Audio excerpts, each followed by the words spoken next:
Have you ever heard of a place where an advanced civilization lived in harmony with nature, created incredible technologies, and then vanished without a trace? If that rings a bell, you're probably thinking of Atlantis, a legendary city-state whose story has captivated the human imagination for centuries. Whether it was a real place or a figment of Plato's philosophical musings, Atlantis represents a mystery at the intersection of history, mythology, and prehistory. So let's dive into the deep and explore the fascinating narrative of Atlantis and its Atlanteans.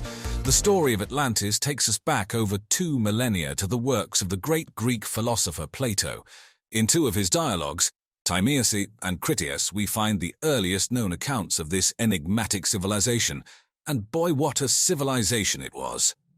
Plato describes Atlantis as a powerful and advanced kingdom that existed 9,000 years before his own time, which would place it around 11,000 years ago from today.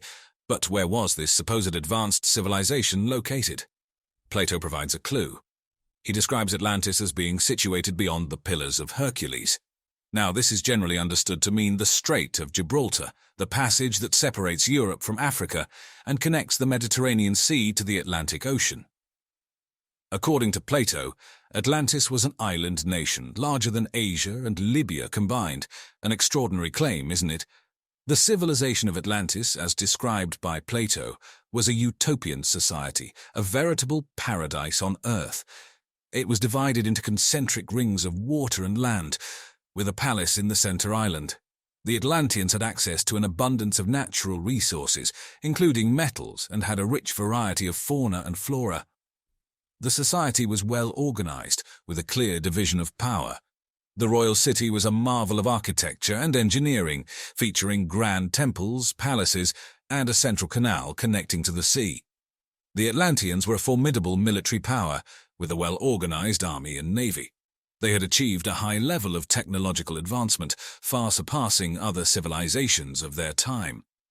However, despite their advanced state, Plato's story tells us of their downfall. He describes that the Atlanteans, over time, became morally bankrupt, their divine nature diluted with human greed and lust for power. As a consequence, the gods decided to punish them, resulting in a cataclysmic event that caused the island to sink into the sea in a single day and night.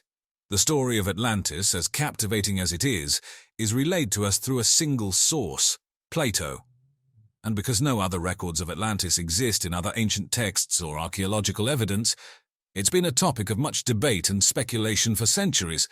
But the lack of concrete evidence hasn't stopped us from delving deeper into the legend, piecing together theories and interpretations that try to make sense of Plato's account of this lost civilization. Now, let's dive a little deeper and venture into the realm of prehistory. Interestingly, some proponents of the Atlantis was real hypothesis believe that this lost civilization existed during an epoch that predates our current understanding of human history. They argue that Atlantis could have been an advanced prehistoric society, lost to us due to the massive cataclysm that sank the city.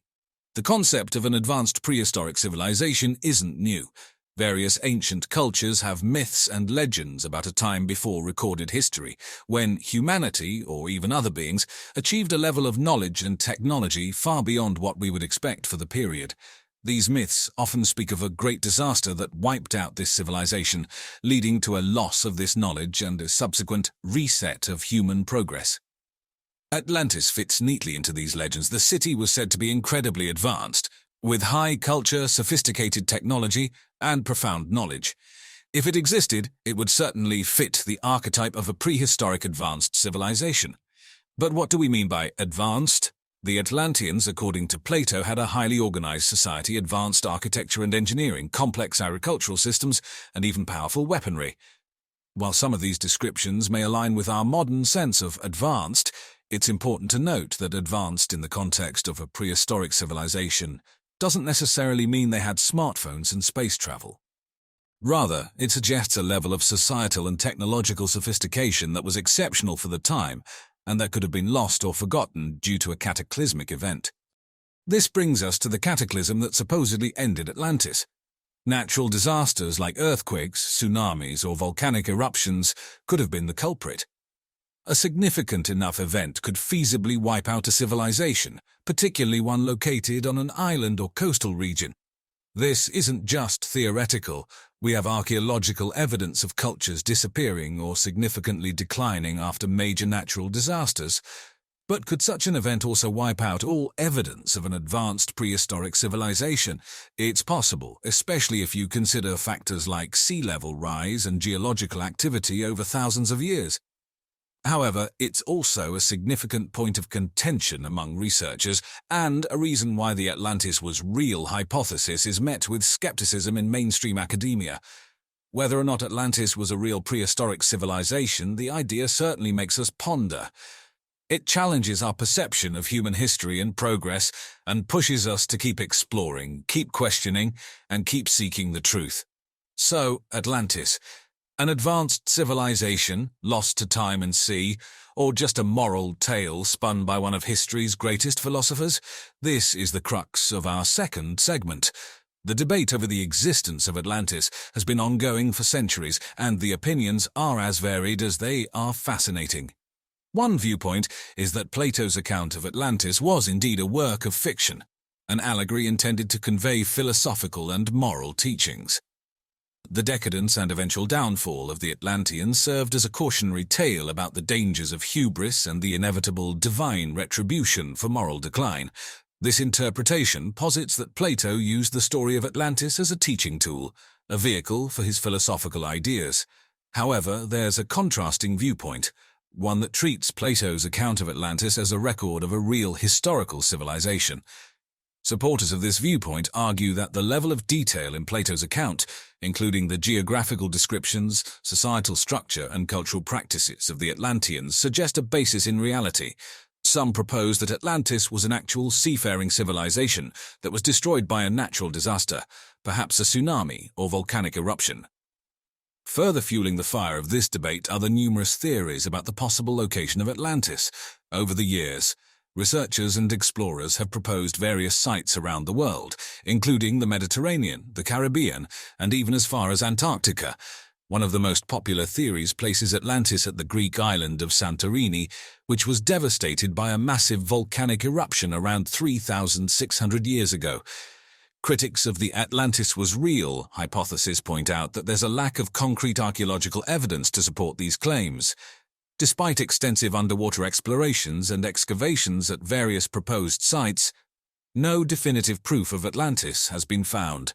Yet the search continues, driven by a mix of scientific curiosity, romanticism, and the enduring allure of one of history's greatest mysteries. Whether we'll ever find Atlantis or whether it existed at all is uncertain. What is certain, though, is that the story of Atlantis captivates us, stirring our imagination and our desire to understand our past. And in a way, isn't that what all great stories do? The tale of Atlantis doesn't just exist in a vacuum. It's a thread woven into the tapestry of human history. Interestingly, there are narratives from a variety of ancient civilizations that echo the story of Atlantis in some form or another. These range from the ancient Greeks to the Mesoamerican cultures, and even the Indian subcontinent. But what does this mean? Does it provide evidence of Atlantis' existence, or is it something else entirely? To start, let's discuss the ancient Greeks. As we know, our primary source for the Atlantis story is from the philosopher Plato. However, he wasn't the only ancient Greek to write about lost civilizations. Many other Greek writers and philosophers penned tales of ancient, often idyllic societies that were lost to time. Could these have been inspired by the same source as Plato's Atlantis? In Mesoamerica, we have the story of Aztlan, the ancestral home of the Aztec people. According to their mythology, the Aztecs migrated from Aztlan, a paradise-like place, to the Valley of Mexico. While not an exact match, the story of a lost, idyllic homeland bears some similarity to the Atlantis narrative. On the Indian subcontinent, there's the ancient city of Dwarka, which, according to the Mahabharata, was a highly advanced city that sank into the sea after a great war. Archaeological investigations have indeed discovered ruins off the coast of modern Dwarka in Gujarat, India, leading some to claim a connection to Atlantis. So, what does this all mean? Are these tales proof of Atlantis' existence, or are they separate myths and legends that merely share common themes? It's hard to say definitively, but it's worth noting that stories of lost civilizations are a common motif in human culture. They serve as cautionary tales, moral lessons, and symbols of a lost golden age. But even if Atlantis itself is a myth, the idea of it has had a profound influence on human thought. It represents the concept of a lost golden age, a civilization that reached great heights only to fall into oblivion. It's a reminder of the impermanence of human achievements and the cyclical nature of history. But it's also a symbol of human ambition, the desire to build a society that is prosperous, enlightened, and harmonious. In this sense, Atlantis is more than just a lost city. It's a reflection of our collective dreams and fears, and isn't that interesting? The allure of the lost city of Atlantis has not faded with time. Instead, it has drawn in curious minds and adventurous souls from across the globe. Expeditions and theories abound, each with its own perspective on the possible location of this ancient civilization. Let's dive into the details. In the late 19th century, American congressman and amateur historian Ignatius Donnelly wrote a book arguing that Atlantis was a technologically sophisticated civilization that was the source of all known ancient cultures. He proposed that the city lay in the Atlantic Ocean, drawing upon the name and geographical clues in Plato's account. His ideas sparked a wave of public interest in Atlantis. In the 20th century, Greek archaeologist Spyridon Marinatos proposed that the Minoan civilization, which flourished on the island of Crete and other Aegean islands, was the basis for the Atlantis story. The Minoans were a seafaring culture with advanced art and architecture, and their civilization was devastated by the volcanic eruption on the island of Thera around 1600 BCE, which could have been the catastrophe that sank Atlantis. More recently, satellite imagery and advanced underwater equipment have enabled researchers to search for Atlantis in places previously inaccessible. Some believe that the vast marshlands of southern Spain were once the site of Atlantis, while others propose locations as far afield as the Caribbean or the coast of Antarctica. There's even a theory that Atlantis never existed on Earth at all, but is instead located on Mars. Proponents of this idea point to what they interpret as canal-like structures in satellite images of the Martian surface. It's a far-fetched idea, to say the least, but it illustrates the lengths to which our fascination with Atlantis can take us.